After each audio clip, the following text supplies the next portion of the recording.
Salat sudah tuntas. Dalam salat minta Rabbik firli warhamni wajburni sampai minta ke 7 sampai 8 permintaan. Sujud minta lagi, berdiri minta lagi, ruku minta lagi. Bahkan setelah salat pun masih minta.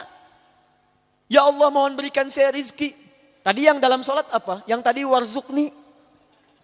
Warzuk itu berikan saya rizki. Selesai salat masih minta juga, tapi belum terkabulkan juga. Nabi Zakaria minta berdoa dalam salat. Salat belum selesai dikabulkan.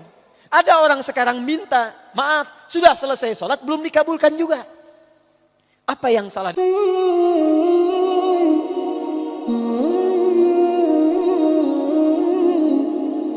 Orang yang sholatnya benar, itu dijamin oleh Al-Quran, doanya akan cepat dikabulkan oleh Allah Subhanahu Wa Taala. Sudah, tidak cukup dengan amin, lihat dulu. Ibu anaknya mau sekolah, berdoa. Ada yang mau menikah, berdoa. Ada yang cari kerja, berdoa. Awas, awas. Kalau Anda tiap hari menunaikan sholat, tapi doanya telat terjawab, maka ada yang harus dicek dalam sholatnya. Karena orang yang sholatnya benar, itu Masya Allah, mohon maaf, jangankan doa biasa. Orang yang meminta kepada Allah, bahkan yang kata manusia mustahil, itu kalau sholatnya benar bisa dikabulkan oleh Allah Subhanahu Wa Taala. Dalilnya Quran surah ketiga Ali Imran ayat 38 sampai 39, paling kanan sebelah atas. Saya agak cepat. Quran surah ketiga Ali Imran ayat 38 sampai 39. Kenal Nabi Zakaria? Oh, yo kenal. Kenal di mana? Nah, orang rengat tak? Belum ditulis sudah kelihatan. Nabi Zakaria kenal. Masya Allah. Baik, sudah. Nabi Zakaria, Nabiullah, dekat dengan Allah, orangnya soleh, berumah tangga, menikah sampai sepuh. Mohon maaf ibu, istrinya divonis monofos, bahkan mandul. Menurut medis dan klinis itu mustahil punya keturunan. Tapi apa yang dilakukan Nabi Zakaria? Melihat Sayyidah Maryam alaihissalam banyak beribadah di mihrab dekat dengan Allah. Lantas beliau berinisiatif untuk sholat di mihrab itu. Perhatikan, sholat. Dalam sholatnya memohon kepada Allah. Di mihrab sholat, minta kepada Allah. Nanti kita akan lihat. Apa yang terjadi? Kita baca ayatnya. Hunalika da'a Zakaria Rabbah. Di mihrab itulah Nabi Zakaria berdoa kepada Allah Rabbnya. Qala Rabbi habli min ladunka dzurriyyatan thayyibah. Ia memohon, ya Allah, mereka mengatakan manusia saya tidak akan mungkin punya keturunan.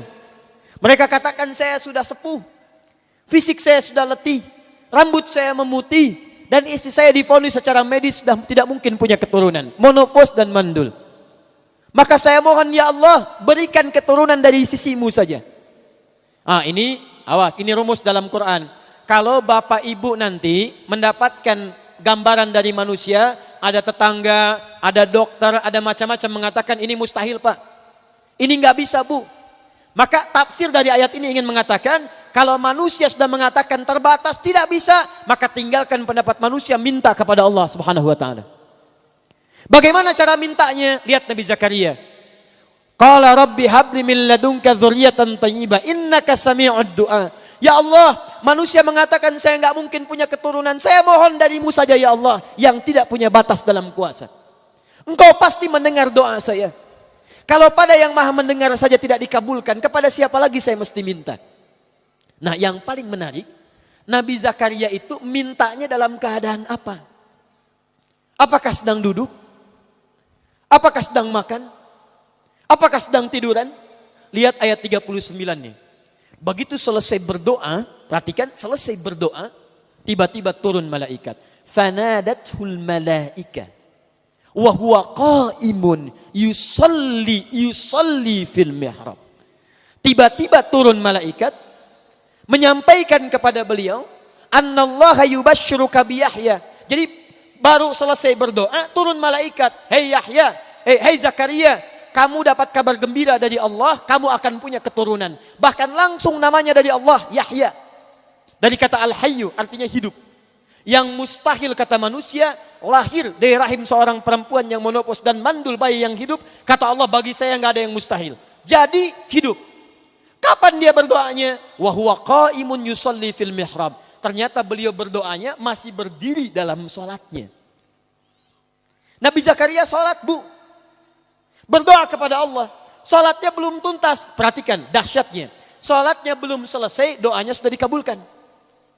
Belum selesai sholatnya, kata Quran, qa'imun yusalli. Beliau masih berdiri dalam sholatnya. Sholatnya belum tuntas. Minta kepada Allah dalam sholat. Sholatnya belum salam, belum selesai. Baru selesai berdoa, langsung dikabulkan.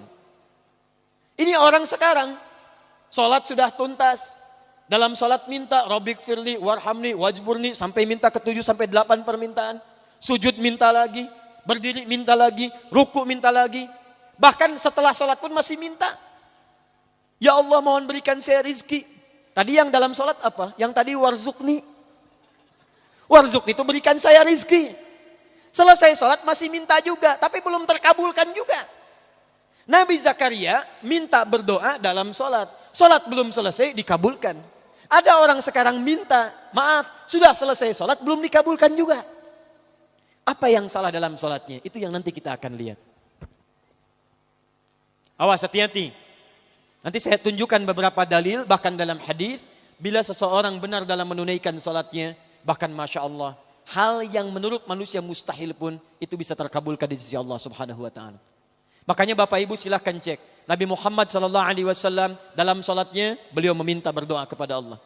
Para ulama-ulama kita yang soleh, bahkan maaf Bu ya, Pak, ada ulama mau berjihad, sholat pertama kali dilakukan.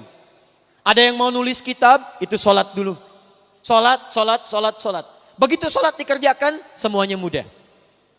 Itu yang menaklukkan Jakarta dari Portugis. Di Jakarta dulu, itu namanya bukan Jakarta, Sunda Kelapa. Berdekatan dengan Banten. Dikuasai oleh Portugis. Datang ke Indonesia, ke Nusantara lewat Malaka, Selat Malaka tahun 1511. Menguasai wilayahnya wilayah Portugis, wilayah Sunda Kelapa. Siapa yang membebaskan itu? Namanya Fatahillah. Dikenal dengan Faletehan. Itu menantu Sunan Gunung Jati, menikah dengan anak keduanya perempuan. Anak pertama namanya Muhammad, anak keduanya perempuan menikah dengan Fathullah atau Fatahillah. Datang kemudian ditugaskan untuk membebaskan Sunda Kelapa. Sebelum berangkat, sholat, wudu, minta kepada Allah. Begitu berangkat dimudahkan oleh Allah Subhanahu Wa Taala. Wa ma ramaita idh ramaita.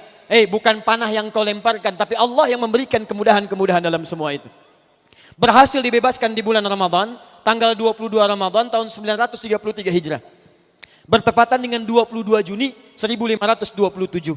Begitu dibebaskan, karena tahu yang membantunya Allah, maka diganti nama Sunda Kelapa menjadi nama yang ditetapkan dalam Al-Quran. Surah ke-48 ayat pertama. Inna fatahna laka fatham mubina.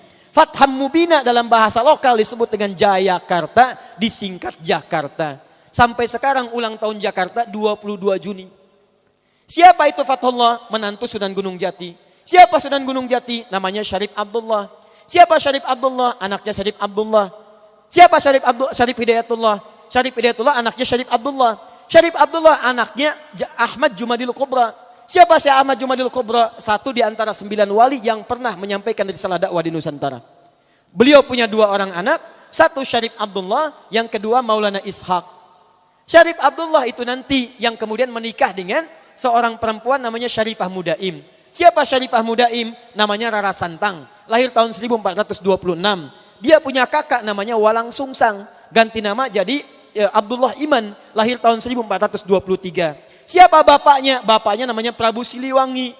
Menikah dengan siapa? Nyai Subang Larang. Siapa Nyai Subang Larang? Muridnya Syekh Hasanuddin. Siapa Syekh Hasanuddin? Pernah belajar ilmu Quran di Mekah. Mekah dikenal dengan Ummul Qura, maka dikenal dengan Syekh Qura. Di mana tempatnya? Di Karawang. Dari situ kemudian ditugaskan pulang ke kakeknya Prabu Siliwangi. Diberikan wilayah di Gunung Jati, dikenal dengan Sunan Gunung Jati. Punya menantu Fathullah, datang membebaskan Sunda Kelapa. Dikirimkan saudaranya Syekh Maulana Hasanuddin. Kemana? Ke Banten. Sampai sekarang kemudian jadi kampus di wilayah Serang. Nyambung. Anak keduanya Maulana Ishaq. Dari Maulana Ishaq tadi melahirkan siapa? Melahirkan Kiai Haji Ahmad Dahlan, pendiri Muhammadiyah. tanggal 18 November tahun 1912. Saudaranya Kiai Haji Hasyim Asy'ari mendirikan Nahdlatul Ulama disingkat dengan NU tanggal 31 Januari tahun 1926. Jadi NU dengan Muhammadiyah itu bersaudara pendirinya. Berasal dari Ahmad Jumadil Kubra. Siapa Ahmad Jumadil Kubra? Keturunan dari Ali Zainal Al-Kabir. Siapa Ali Zainal Al-Kabir? Keturunan Ali Zainal Abidin. Siapa Ali Zainal Abidin? Dari Al-Husain. Al-Husain adiknya Al-Hasan. Al-Hasan anaknya Ali bin Abi Thalib. Suaminya Fatimah Az-Zahra, putri Rasulullah sallallahu alaihi wasallam. Masih nyambung. Jadi saya kembalikan ya. Nah, nyampe kadinya teteh. Yuk ulangi.